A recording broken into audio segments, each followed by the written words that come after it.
In the quiet town of Willow Creek, everyone knew the name Alexandra Hayes. She was 24, the sole heir to a fortune built by her family over generations.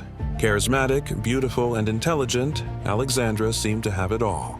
But behind the gilded walls of her family's mansion, a darkness was waiting.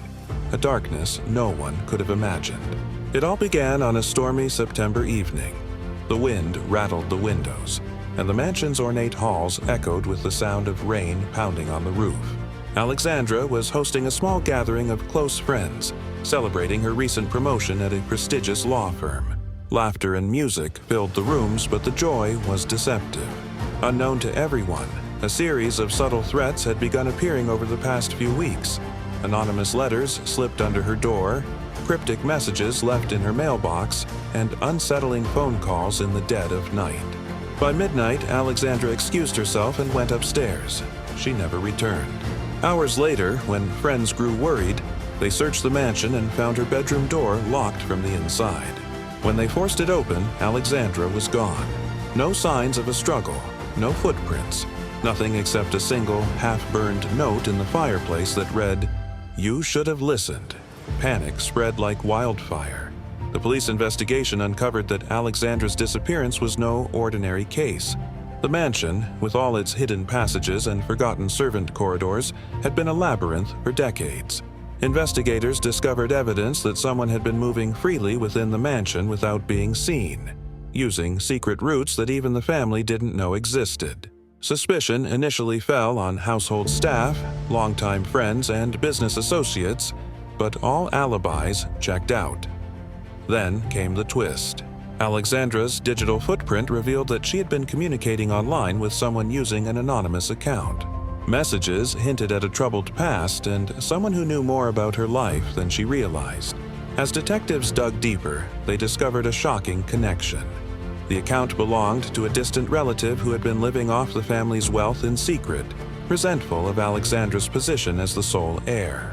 Weeks turned into months, and the case grew colder. Rumors swirled around town, with people speculating whether Alexandra had run away or fallen victim to foul play. But detectives refused to give up. They traced hidden cameras in the mansion, old security logs, and even interviewed previous generations of staff who remembered strange noises, mysterious doors, and sightings of a shadowy figure. Everything pointed to one conclusion. Alexandra had been kidnapped and held within the very walls she called home. Finally, a breakthrough came from an unlikely source. A neighbor recalled seeing a light flicker in one of the abandoned wings of the mansion, a part closed off for years. Police searched the area and found a concealed door behind a bookshelf. Inside was a small, dark room, barely enough to sit in, where Alexandra had been held.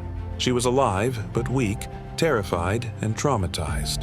Her kidnapper, the distant relative, had meticulously planned everything, believing no one would ever uncover the hidden rooms or notice her absence. The arrest and trial were swift. The man confessed, revealing decades of resentment and obsession. He had watched Alexandra grow up, envying her every privilege, and when he saw an opportunity, he executed a plan so precise that it almost went unnoticed. The mansion's secrets had almost consumed Alexandra entirely. Her rescue shook Willow Creek to its core. The town realized that wealth and status offered no immunity from danger. Alexandra's story became a cautionary tale of obsession, betrayal, and the hidden dangers lurking behind the facades we trust. Though she survived, the trauma would linger for years, and the mansion that once symbolized security now stood as a monument to the horrors that had taken place within its walls. The vanished heiress serves as a chilling reminder. Sometimes the threats closest to us are the ones we never see coming, hidden behind familiar faces and walls we believe to be safe.